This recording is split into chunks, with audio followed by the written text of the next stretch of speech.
करते थे फील्ड के अंदर, या एडमिनिस्ट्रेशन बड़ी एक्टिव रहा करती थी।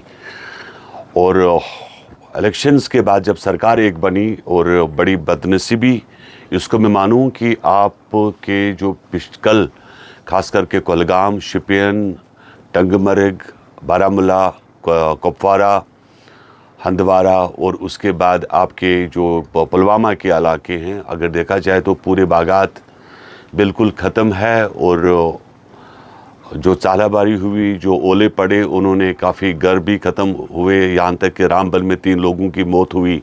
रामबन की काफ़ी बस्ती जो है वो फ्लड से बिल्कुल हिट हुई, इफ़ेक्टेड हो गई, और काफ़ी लोगों के घर भी तबाह हो गए। और पिछले 4 दिनों से हम लोगों ने, बदनसीबी ये है कि किसी भी स्टेट गवर्नमेंट के किसी मिनिस्टर का कहीं पर जाना, यहाँ तक कि चीफ मिनिस्टर खुद कहीं जयपुर में उसने अपना फ़ोटोग्राफ डाला है, कहीं जहाज़ का एंजॉय कर रहा है।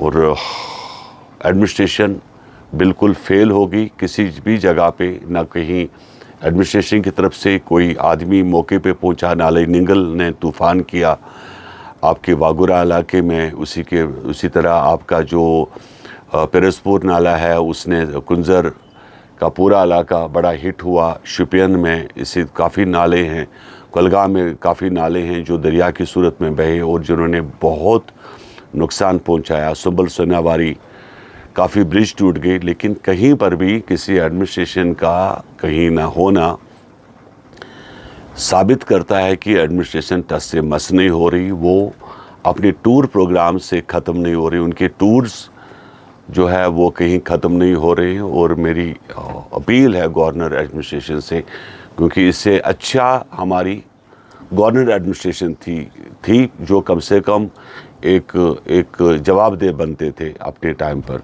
और आज सरकार का कहीं पर मौजूद नहीं होना एक बहुत बड़ी फेलियर इंडिकेट कर रही है।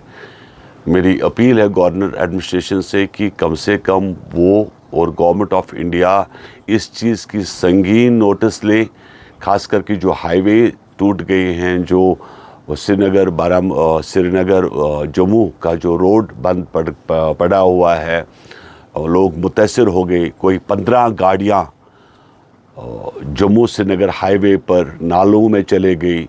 वहाँ क्या तादाद है, कोई फिगर्स नहीं है, कितने डेथ हुई, कितने ज़ख्मी हुए, किसी चीज़ की कोई अलमियत नहीं है।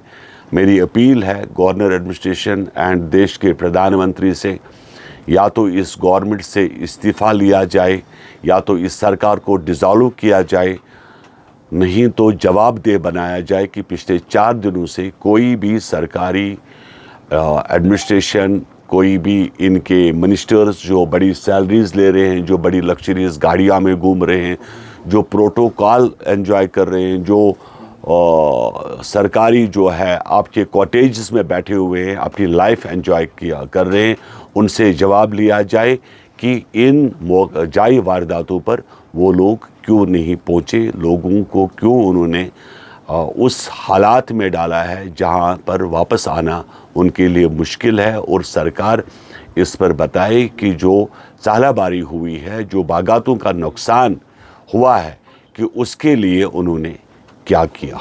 इन्हीं अल्फाजों के साथ आप सब लोगों का तहे दिल शुक्रिया कर दिया। दौलत साहब काफ़ी बड़े मंजे इंसान हैं, हमारी सिक्योरिटी एजेंसीज़ के, और फ़ारूक अब्दुल्ला भी काफ़ी बड़े पॉलिटिशियंस हैं, देश भी मानता है, और उनकी फैमिली के बड़े नज़दीक रहे हैं। अब क्योंकि जो उन्होंने आंखों देखा, अक्स देखा, वही अक्स उन्होंने किताब पे उतारा।